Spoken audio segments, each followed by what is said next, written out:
Could you use a $3,500 vacation trip, a new Ford Deluxe sedan, or a television set?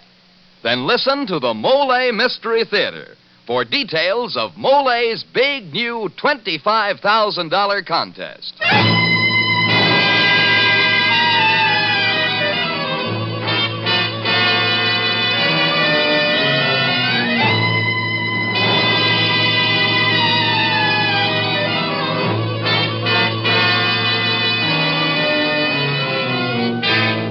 Good evening. This is Geoffrey Barnes, welcoming you to the Molle Mystery Theater, the program that presents the best in mystery and detective fiction. Tonight's mystery, entitled Close Shave, was written by Frederick Matho and stars the beautiful motion picture and stage actress K.T. Stevens in the role of Ellen Thomas. Now, most of us lead fairly tranquil lives. But some of you listeners may have narrowly escaped disaster and will understand the fear and terror experienced by Ellen Thomas when she finds herself helpless in the face of death. In a few moments, you'll hear the story of Ellen's Close Shave. But now, Dan Seymour. And friends, we want to hear about your close shave, too. Because the story of your closest shave, your narrowest escape, may win Molle's great new contest, may win you a $3,500 vacation. Later in the program, we'll bring you the full details of Molle's contest, My Closest Shave. This is Geoffrey Barnes again, and Act One of tonight's Molle Mystery, Close Shave, starring K.T. Stevens as Ellen Thomas.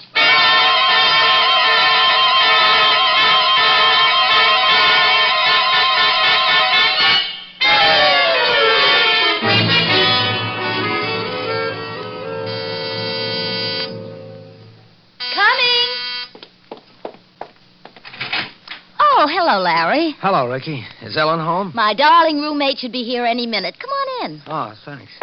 Ellen's boss is away on her vacation. I guess that's why she's late. Ellen's running Mead and Company's payroll department herself these days. Yeah, she's done swell with her new job. Say, you remember old Mr. Bruno at the barber shop? The one who gave Ellen that job as a manicurist when she first came to New York? Yeah? Well, that's what I came to tell Ellen about. He died yesterday. Oh, I'm sorry, Larry. Ricky, I want to show you I found the most divine hat. Oh, hello, Larry. Hello, Ellen. Larry says that nice old Mr. Bruno died yesterday. Oh, I am sorry, Larry. Yeah, the funeral is tomorrow afternoon.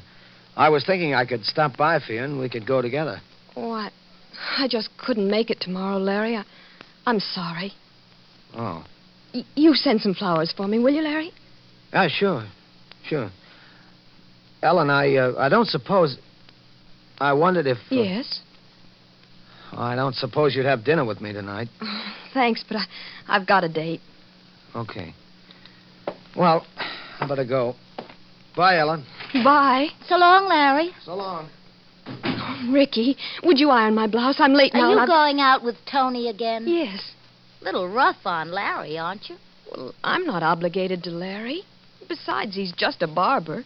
Oh, nice going. 1 year in the big city, and our little girl from Grand Rapids has already learned how to be a snob. Oh, now, Ricky, just because I prefer Tony to Larry doesn't mean that I... Oh, sure, honey. Anthony, Drexel, Drake, fancy stuff. But baby, graduating from manicurist to assistant cashier doesn't give you a diploma to hobnob with the social register. But you were the one who encouraged me to take that business course. That means I want you to get hurt by some rich playboy? Oh, honey, break it off. Don't see him. Call it off. I couldn't. Not tonight, anyway. Why not? Well, he's in trouble. Tony Drake in trouble? Mm-hmm. The bank's foreclosing on his polo ponies, maybe. Oh, he hasn't said anything, but something's wrong, I know. Now, Ricky, please help me get dressed. I'm so late now.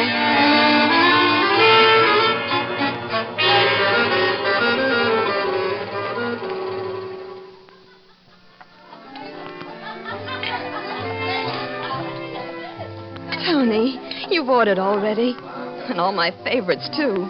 Favorite foods for my favorite girl. And for me, too, of course. The condemned man ate a hearty meal. Tony, is something wrong? Oh, no, what could be wrong? Come on, have some more champagne. But you said... That I love you. Tony. Or did I ever say that? No, You never did. Well, I do, darling. I love you, too. Don't say it. But, Tony, Forget it. What's the matter? Nothing, only... Well, Ellen, I won't see you again after tonight. Oh, your family's forbidden you. My family? It's all right, I understand. I'm not good enough for you. Not good enough. Good Lord, honey, you've got it backwards. You're too good. I don't believe you. Your parents Baby, probably... hold it. Now, will you listen? And listen hard. Yes? I hadn't intended to tell you this, but darned if I'll let you go off believing a lot of nonsense. You're in some kind of trouble. Yes. Before I met you, there was a girl. Not a very nice girl. I'll skip the sordid details. I lost my head, and she knew how to make it pay off. Go on. I don't think you're going to like me anymore when you hear the rest. I took some diamonds from the wall safe at home. Stuff Dad had given Mother when they were married. I pawned them. You know, to pay her off. Well, tomorrow's their anniversary, and Mother always wears the diamonds then. They'll find out what I did, and that'll be the end of everything. What'll they do to you? Oh, Dad wouldn't send me to jail, but I'll be packed off somewhere.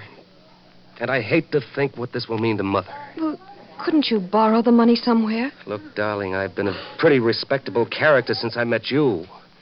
But my former reputation doesn't exactly enhance my credit rating. There's no one who can help.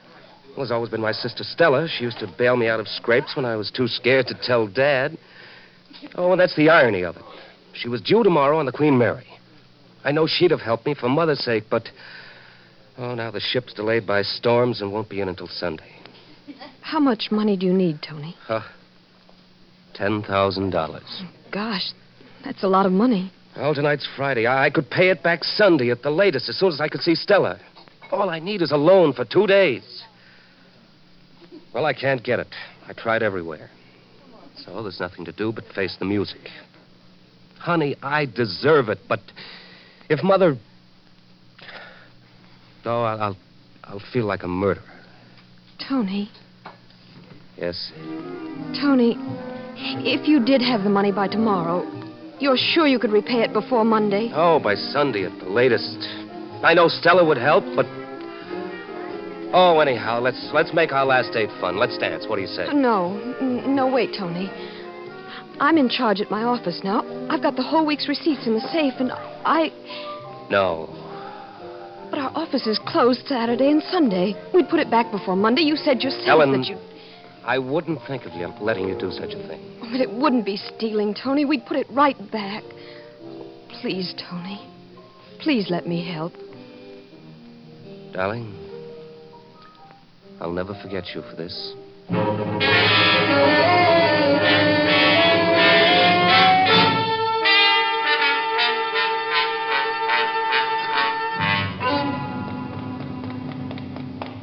Tony, I got the money. Swell. I didn't mean to sold. Here. Thanks, darling.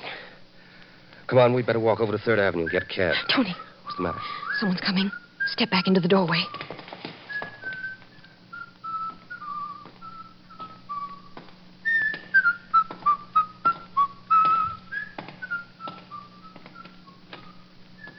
He's going into the building. Let's get... What's wrong? That man. He was one of the night watchmen. Do you think he saw us? He must have before he stepped back in the shadows.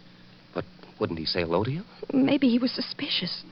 Would he find out the money's gone? No one could know until Monday morning. Then don't worry. I'll tell Stella Sunday and definitely have the money for you Sunday morning. Nothing will go wrong. Nothing can possibly go wrong. And believe me, darling, if it does, I'll take the blame. You know that.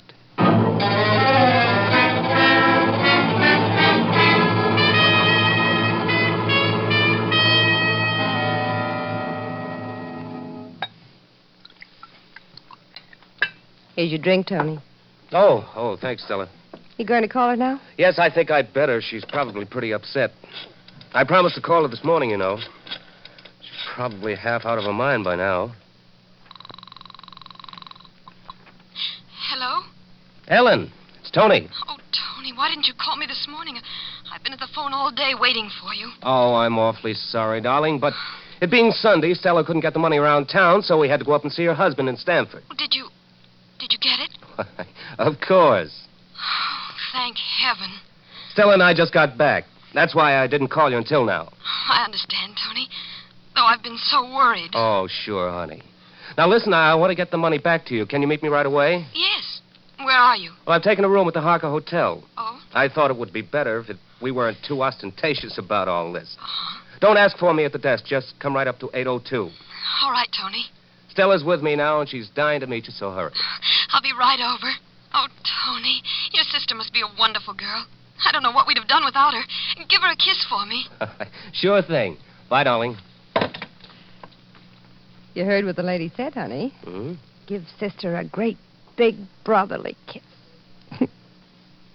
Mm. Mm. Well, not exactly what I'd call brotherly. I don't like that girl, Tony. After this, I don't think I'll let you make love to anybody but me, even for business. Stella, for 10 grand, you'd let me make love to... Oh, that's different. Sure was a lovely day for us, the day you spotted little Ellen working behind that cashier's window. By tomorrow, it'll be all over. It'll be in all the morning papers. Real human interest story. Trusted employee dips into company funds, then gets panicky, can't face the music. So she gets herself a hotel room and takes an overdose of sleeping pills. Yes, just couldn't resist the temptation of easy money. Poor girl.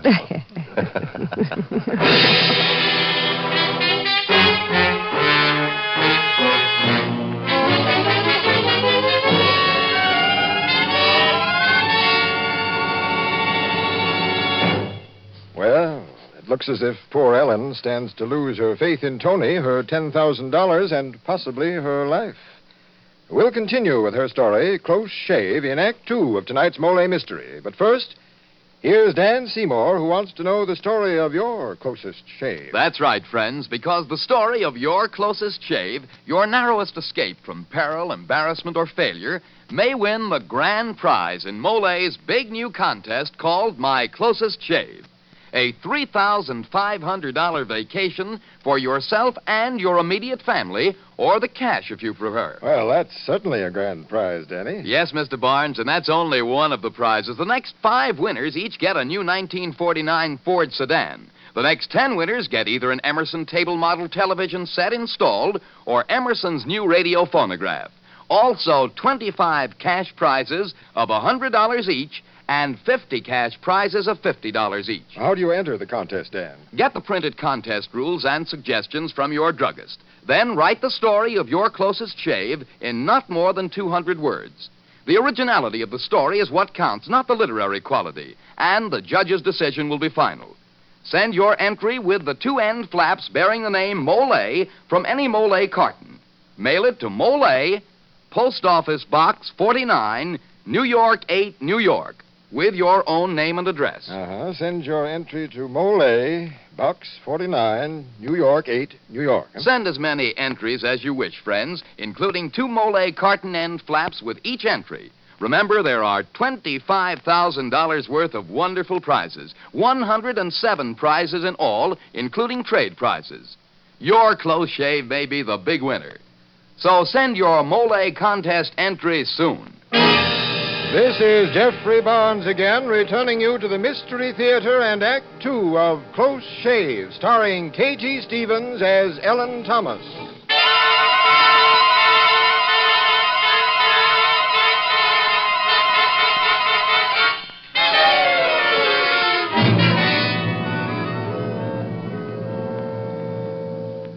Darling, this is my sister Stella.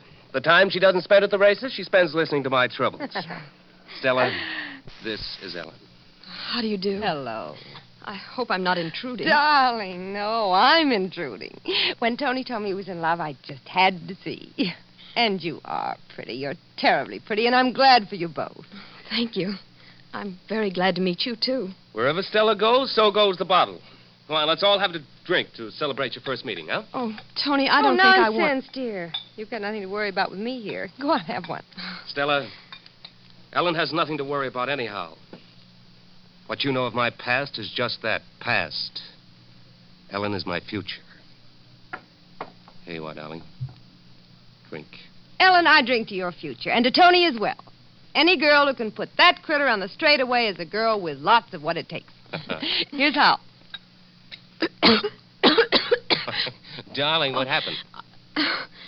Went down the wrong way. It tastes so funny. You're not used to Manhattans, dear. You grow like 'em, darling. Come on, let's sit down and chat a while, huh? Good idea. Here, Ellen, sit here. It's comfortable. Thank you. I am a little tired. I didn't sleep any too well last night. You do seem a little drowsy, darling.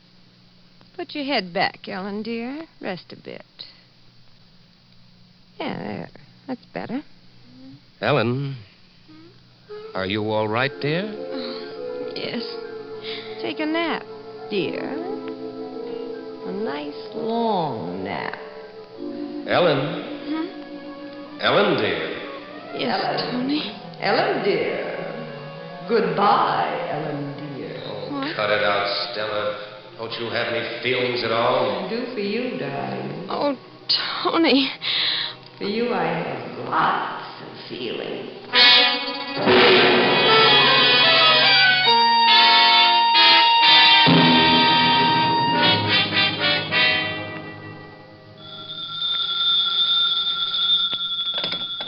Hello?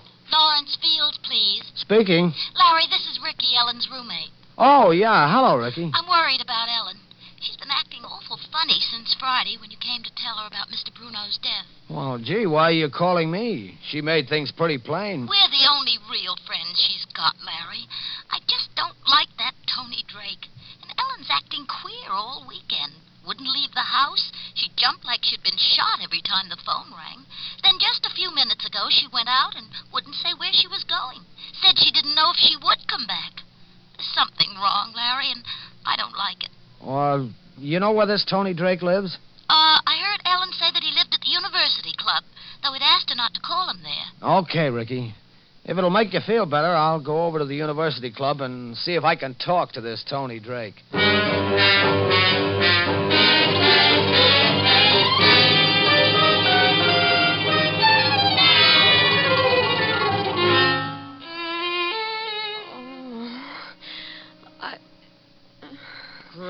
Great.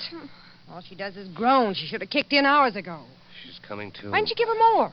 Shut up. How did I know? I gave her plenty. Well, give her some more now. Will you pipe down? I'm going to give her more. As soon as she comes out of it enough. Why wait? Pour it into her. Listen, Stella, you're a lovely doll, a wonderful partner, and I love you. But if you don't shut up, you too will go to sleep. People who are unconscious can't drink. Now let me handle this. She should have died. She's messing things up. Ellen. Ellen, darling. Can you hear me? Ellen. Tony. Tony, I'm sick. So sick. Yes, dear, I know.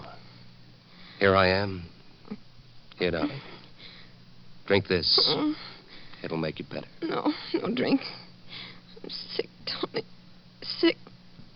No drink. Drink this. It's to make you better. Drink it. No want, Tony. Where's Ricky? Who's Ricky? How do I know? Drink this. Please, Ellen. Ellen, darling. It's your Tony. Ellen, darling, it's your Tony. Drink that, you little tramp. Oh, Tony. Tony, where am I? What's wrong? Tony, darling. Oh, darling, you little... Oh! Tony, help. Die. Why don't you die? Stella, you dizzy, dumb. Get away from her. Now you've really fixed it, you green-eyed witch. Kill her so we can beat it. We've got the dough now. Are you nuts? We can't lay a finger on her. She's supposed to die from an overdose of sleeping pills. You're killing me. Both of you, you're trying to...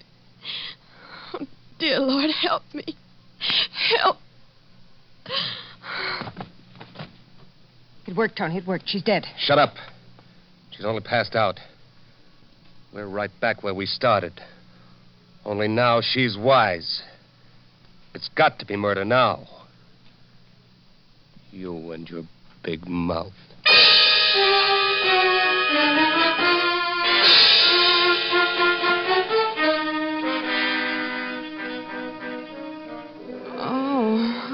coming out of it again. Not a good that'll do if she won't drink the stuff. Oh, brother, Stella, you're sure fouled this up. Maybe not. Look, Tony, did you take a room next door in her name? Sure. I figured after she died, we could take her in there and no one could trace her to us. No one here has ever seen me with her. All right. How about the window? What? She's loaded with sleeping pills. She wakes up. She's still scared of facing her boss on Monday, so she jumps out of the window. Just as cleaning out for us. Stella, that's it. Her window's over this same court. Toss her out here, then fix the window in her room to look like she fell from there. It's good. Ricky. She's come out of it. You play along now. I've got an angle. Ellen? Ellen, can you hear me? Yes. Ellen, listen. We decided not to go through with it. If you'll do just as I say, don't shout, behave yourself. I will. I will, yes. Good. Now, first you need air. You've got to have some air to come out of this. You've had an overdose of sleeping pills. Get her over here. I'll open the window and let the breezes in. Come on. Hang on a minute. Try to walk over. That'll wake you up.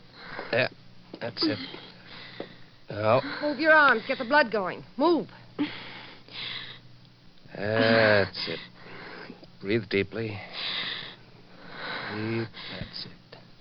Better? Yes. Yes, it's good. My head's clearing. What'll you do to me? Will you let me go? Please, will you, Tony? Never mind for now. Just stay close to the window. Breathe deeply. You feeling better now? Yes, a lot better. Okay, Tony. Right. Now, baby. What are you doing? No, please. Come don't. on, don't let her scream. Right. No, please. Okay, now out she goes.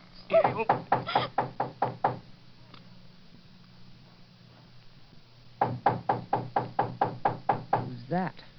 Probably one of the hotel employees. Sit tight. Maybe they'll leave.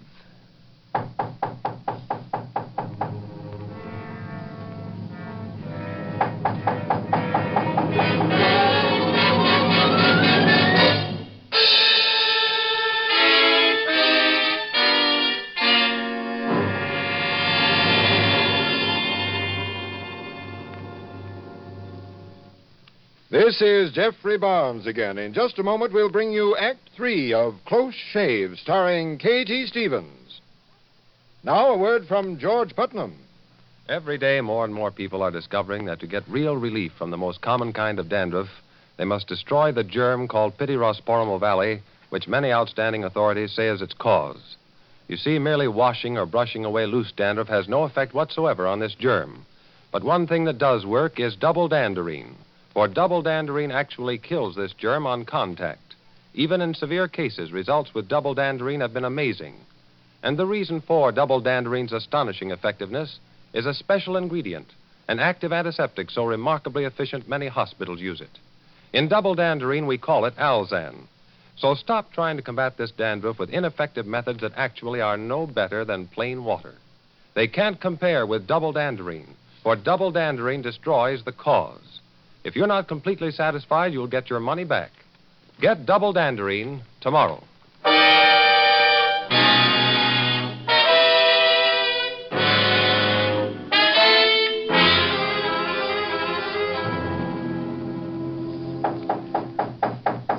Persistent, whoever he is. Yeah. Look, Stella, you see who it is. And Ellen, you see this? Yes, a gun. You better say the right things, do you understand?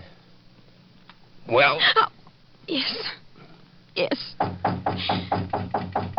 Okay, Stella. Hello. Hello, Mr. Tony. I'm Tony. Come in. What can I do for you? Well, I wanted to... Ellen. Larry. Oh, friend of yours, darling? Yes. Why, Larry, what brings you here? Ricky was worried about you and called me. And I found out plenty. Listen, Ellen, this guy's a phony. I checked at the University Club. This guy's not Anthony Drexel Drake. His name is Tony Sumac. He's the gym instructor at the club. You'd better explain to him about our marriage, darling. Larry, you should mind your own business. I know all about Tony, and I don't care. We're going to be married. Oh. Isn't that wonderful? As an old friend of Ellen's, you should be happy for her. I think she's a darling. I love her to death already. I see. Well, okay, that takes care of that. So long. Larry, Yeah? will you do me a favor? What? I had a date. I want to call it off, and I'm too busy, as you can see, and Bruno's waiting for me. Bruno? But how... Yes, poor boy, he's waiting for me. Tell him I'm sorry. You understand, Larry? I'd rather not see him. Yeah, I understand. So long. You should have your head examined, Tony. Now what? Why'd you let him go? Don't you see the suicide's out? When her body's found, he'll know about us. Sure right, the whole thing's shot. Look, let's just tie her up and get out of here. And leave her to shoot her mouth off later? But I won't say anything. If you'll just let... What? Get it, Stella. Yeah. Oh, forget something? Yeah, I guess you'd say I did. I got to thinking I acted kind of sore and all. Look, I'd like both of you to know Larry Fields is no sawhead. Oh, sure, we know that, don't we, Ellen? Yes, of course. Of course, Larry. I mean, well, congratulations. I hope your marriage will be very happy. Let's shake on it, Tony. Why, you bet. Hard luck on you, but here's my hand on it. That's how things go. It sure is, Tony. Ow! My arm! Let go! Sure, I'll let you go. Ow! Larry, in his pocket, a gun. Okay. I got it. You, sister, just stand still. You all right, Ellen? Yes. Okay, grab the phone and call the desk. Well, what'll I tell him? Tell them to get the police up here. Hello? Hello? This is room 802. Get the police up here. Hurry. Yes, 802. You sure you're okay, Ellen? Oh, I guess I am, but I was so frightened you weren't coming back. Well, I was so mad at you, I got halfway down the hall before I remembered Bruno was dead. That sure was a close shave. Oh, Larry. You'll never know how close.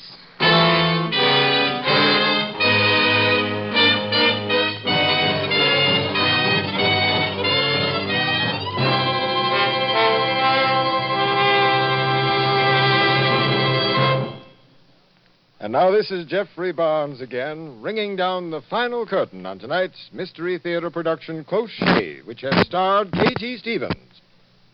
Now, before I tell you about next week's story, Dan Seymour has an important reminder. Friends, don't delay sending your entries in the Mystery Theater's sensational $25,000 contest. Get the printed contest rules from your druggist tomorrow. The more entries you send in, the greater your chance to win. And now here again is Geoffrey Barnes. Our story next week's an unusual one that's very well suited to the man we've chosen to play the leading role. The story is Solo Performance by George and Gertrude Fass.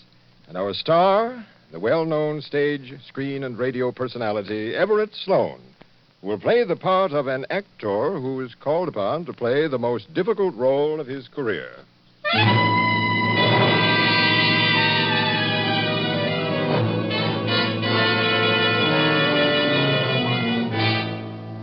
The original music for the Molle Mystery Theater is composed and conducted by Alexander Semler. Bill Quinn and Elspeth Eric were featured in tonight's performance. Any resemblance between the names and characters used on this show and any actual persons, living or dead, is purely coincidental. And now this is Dan Seymour saying goodnight until next week at this same time, when the Mystery Theater presents Solo Performance, starring Everett Sloane.